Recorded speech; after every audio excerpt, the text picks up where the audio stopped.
Welcome to the Pastors International Club Gift Ministry or Growing in Family Together Ministry. Today, we would like to share with you our own family journey, and we hope that it will help you live a harmonious relationship that glorifies God. First letter to the family, correcting the wrongs. Introduction. The Lord has allowed us glimpses into different religions during our growing. He moved my wife and I from one country to another, used numerous messages from a range of pastors, church leaders, churches, denominations, cultures, nationalities, and experiences to show us who Yahweh truly is. We found many treasures as we journeyed together in life. The Lord has always been good to us, especially in our most difficult and challenging moments, and through it all, we have come to value the great treasures we had found, the Bible. It is priceless as this is, where we learn everything we need to know about God and ourselves. Our lives, our greatest testimony we can give, is exemplified in our personal lives. Correcting the wrongs. During this trying time, COVID-19, different families have approached me with myriads of issues, but there is one that stands way above the others. This is the realization that the relationship with our spouse may not be as strong as we thought. Some related to me that they quarrel almost every day, attack each other with ugly and strong words, yell, feel frustrated, angry, upset, and sometimes even despise the presence of the other. This is now happening in many households. Men, are you still pondering this question? I thought spending time with my wife should be wonderful because she often says that I spend too much time at work, at church, and in my ministry with the people. Ladies, have you not often wished your husband could spend more time at home with you? Well, your prayers have been answered now. But then, what happened to the joy, the smiles, the laughter, and the wonderful feeling of being together? Dear family, do not wish this situation or any other God-created situations go away because God does not move without a purpose or plan. We must understand this and accept this is a blessing in disguise until we can see the blessings and accept them as part of His divine plan. Our complaints will never end. Through COVID-19, He has shown us areas of strength and weaknesses. He revealed to us that we have not given due importance to our relationship with our spouse. We see this because it only takes less than a month of being together to see issues developing in our relationship as if it was experiencing a 9.5 earthquake on the Richter scale.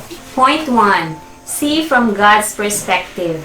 Understand and accept all difficult and challenging situations in my life as part of God's divine plan. These times are in reality training time, for it is when the training is almost difficult that best soldiers are created. Once we understand this, we can use it to grow our faith, use our strengths to help others, and eradicate our weaknesses. Use these times well. They are God-given. Point number 2. Evaluate the strength of my family. The foundation of our relationship, be it marital, parental, or sibling related, has surfaced, revealing its strengths and weaknesses. It is time we realign ourselves on establishing a family relationship grounded in God's teaching. Husbands, love your wives as explained in 1 Corinthians 13 verses 3 to 8 and Ephesians 5:18 to 33. Wives, submit and respect your husband as listed on the same passages in Ephesians 5. You would have noticed that the key towards each other is summed up in one word. For the husband, it is love, and for the wives, it is submit. As you purpose to do this, one important thing for each other, Exercise the qualities of grace, humility, patience, and forgiveness with it. Point number 3. Get the full picture. Men, see the big picture. Your wife has been taking care of almost everything in the home during the years of ministry. Now, you are spending most of your time at home, and below are probably what you have been doing over the past weeks. Number 1. Telling her what to cook, where to keep things, how to manage her time, and correcting her. Number 2. Asking her to get things for you because you do not know where they are kept. Number 3. Relaxing at home after a day's work because that is what you did in the past. Watching TV, playing with children, and chatting on the phone. Number 4. Instructing her to clean this and that. Questioning why clothes are still not washed and meals are late. Can I suggest you try doing these things? Offer to help around the house. Wash the dishes, tidy the bed, sweep the floor, clean the windows, teach the children, organize the drawers and areas in the house, or even to do some gardening. Allow her to be the manager of the home, even though you are the head of the house, because she has been doing great job taking charge over the many years.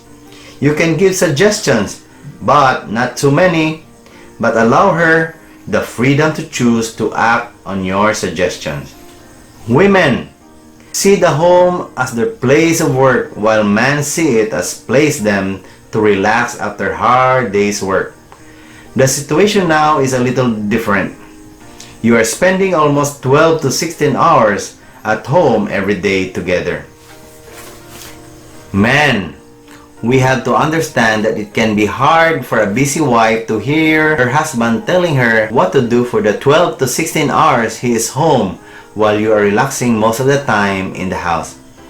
Take over some of her work or help lessen some of her workload.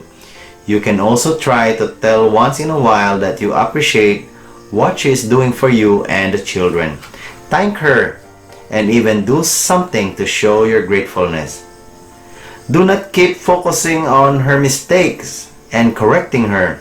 Extend a hand to correct the situation yourself. Most importantly, learn to see all the wonderful and great things she has done for you and family. Summary. Husband, demonstrate your love by helping your wife and acknowledging the great things she is doing for you. Christ showed us the truly great leader, head of the house, is actually one who serves others. Follow the example of Christ. Wife, talk to your husband respectfully and be patient with him. Learn to forgive like Christ. When a man put him on the cross, he said, "Father, forgive them, the people, for they do not know what they are doing." Helping each other. Share with a few families, audio or video call on. What are some of the things we can do to help our husbands or wives? How can we encourage our spouse and children with our words and attitude towards them? Let us journey together, helping, holding, and praying for one another so that we can be greater testimony for the Lord. Humbly in Christ, Thomas And Pamela Tay.